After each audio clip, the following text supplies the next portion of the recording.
I'm Michelle, and today I want to make a new handle for my great-grandfather's axe. So, this is the axe head.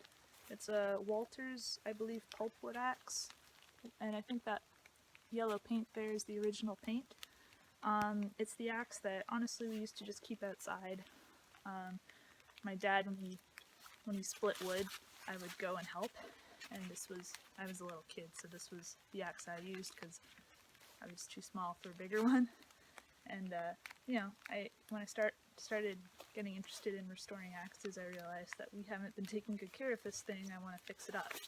So this is the handle it was on. I think it's the original handle, although I don't have proof of that. It was all wobbly on here. The wood was really starting to degrade around near the head here, where it was hit into logs I was splitting and stuff.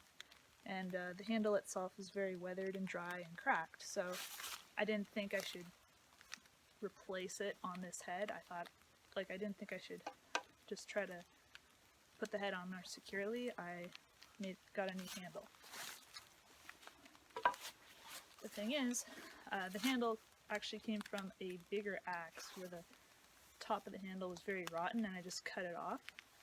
So it's actually not big enough to fit in the eye of this axe, so I wedged more wood into the eye to keep everything steady. And I'm actually surprised at how long it's lasted and how well it's holding up. The only other issues now are that I overstriked when I was chopping with it. The handle cracked. It's all glued and taped up, and it's holding very well. And then I chipped the wood a bit here and didn't want to splinter, so that's why the handle's covered in tape. So it's not the nicest handle. It gets the job done, but it's not pleasant when I'm chopping to be sliding down all this tape and getting blisters. So I just figured it was time and this handle's not going to hold up forever. I'm pretty surprised and happy that it's lasted this long, considering the minimal effort I put in, but it's time to start thinking about a new handle.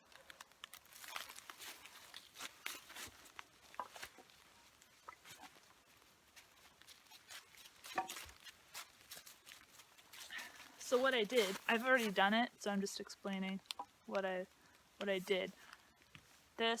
My piece of ash, so I cut an ash tree down, a white ash tree down a little while ago.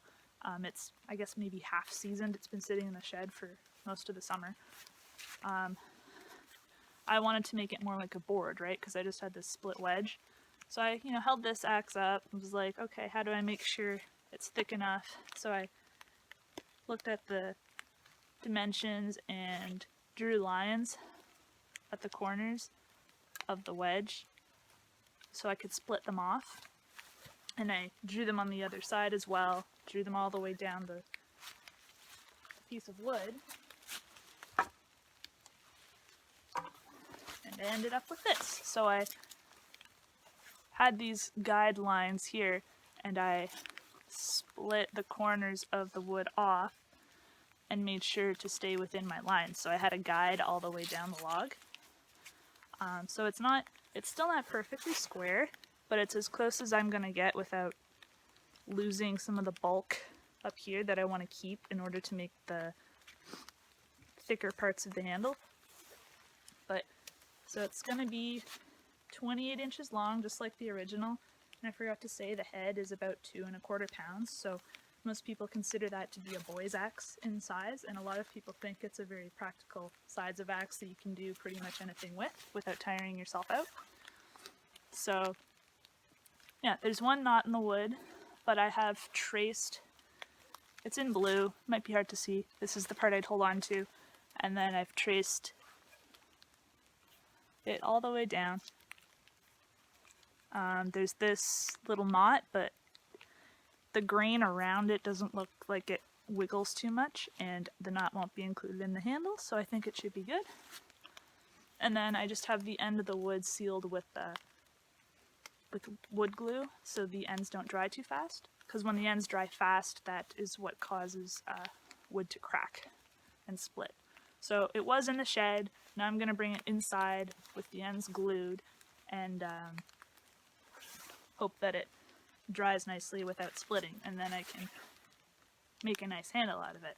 It'll dry faster if I actually start carving it out, and I'm going to carve out a bit of this blue today, just so there's less mass there and it'll dry faster. I'm not going to get too close to my lines though. I want it to be very rough.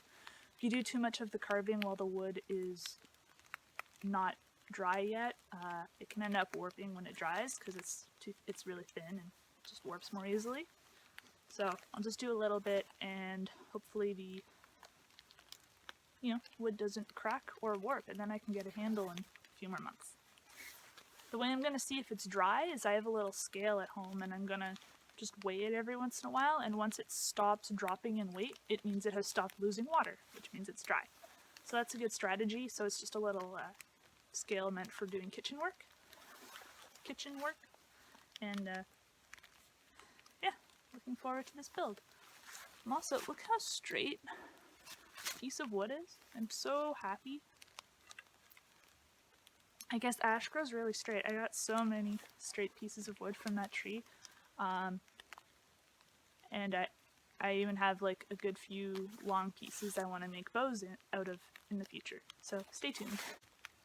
I wanted to show more of the carving, but I accidentally took a photo instead of starting the video, so oops.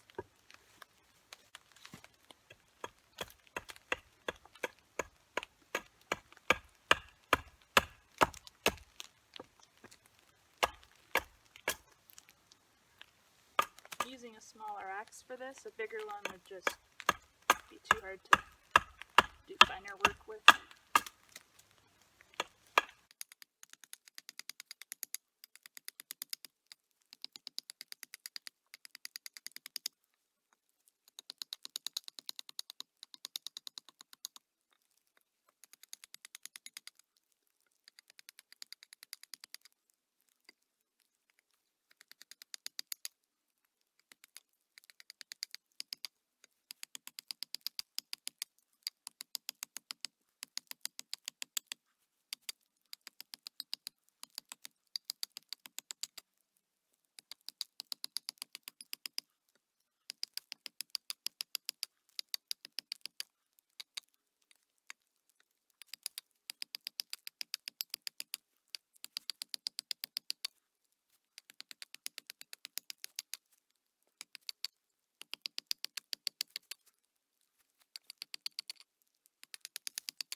Okay, that's as much as I want to get done roughly with my axe. The rest will be once the wood's dry, and I'll be using finer tools like a spoke shave. Thanks for watching.